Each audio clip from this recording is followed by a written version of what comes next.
As we celebrate Black History Month, today we take you to West Oakland, where history didn't just happen, it was fought for.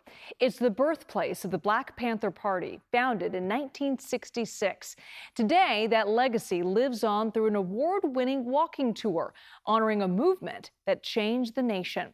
Our Mary Lee introduces us to the people who devoted their lives to protecting and empowering the community. Nobody had ever seen Black men standing up to the police, the Oakland Police Department. Yeah. Just like we tell young people, they want to derail you because they know your potential. Dr. Saturu Ned is proud to be one of the original Black Panther Party members. We call it the royal legacy of change, the royal legacy of resistance that came out of Oakland and actually touched not only the rest of the nation, but the world. He remembers when he first saw the Black Panthers at the state capitol as a senior in high school in 1967. Their message of resistance, resilience, and survival spoke to him, and he joined the Black Panther Party a year later. And our motto is, stand on our shoulders. Just like we did before, and this is what we're telling the youth. We're looking at the F the Streets movement of young rappers that is taking place. Their heroes are Malcolm. So this generation, we have an unbelievable opportunity to change the dynamics. Being 5 years old at that time, and then coming out on the street, everybody was saying Black power, Black is beautiful, right?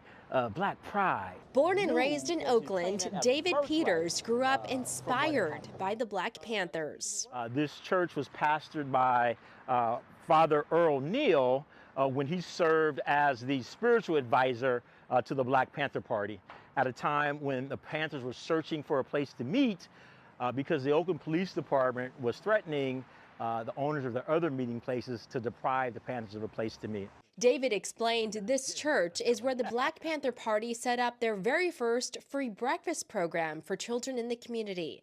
It's stories like this that motivated David to start the Black Liberation Walking Tour, taking people through the streets of Oakland to honor his hometown. The culture is amazing. Like, everybody know about town business, right? You know, we know about being so Oakland. And, you know, I grew up in Oakland in the 70s that had so much pride and power about not only what was happening and the impact that we were having politically, globally. I mean, the Panthers inspired movements all across the world. Yeah, I was at the right place at the right time. I guess it was my purpose and my destiny.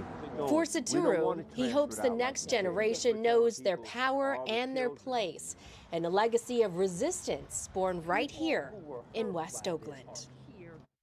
The Black Panther Party created more than 60 community survival programs, feeding thousands of children every day through their free breakfast programs in cities across the country. They also provided free health clinics, employment support, clothing, and transportation.